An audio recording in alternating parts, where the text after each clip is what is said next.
Në islam, po flasë konkretisht, burri dhe gruaja, si që ndrojnë? Shiko,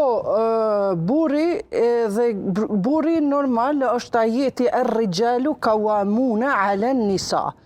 Këtu, nëse i shikojmë përkthimet në gjuhën shqipe, unë 4 kurane i kam 4 përkthime. Këtu i kanë, njëri thot burrat janë përmbi gratë, tjetri thot burrat janë autoritet mbi gratë. A në realitet, burrat kanë disa përgjegjësi ma shumë se gratë. Që kjo do me thonë, përgjegjësi ma shumë se gratë, tash në Kuran e thot kështu që pse kanë përgjegjësi, sepse ata i marrin 2 hise.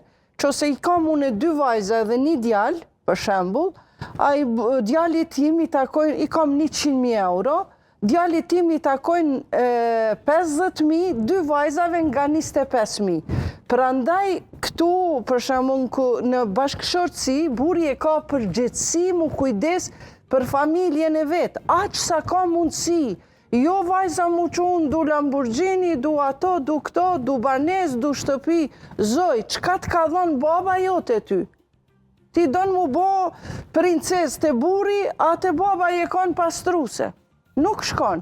Pra, burri e ka obligimet e veta, e ka ushqimin, veshmbathjen, strehimin dhe mbi të gjitha fjalorin e mirë.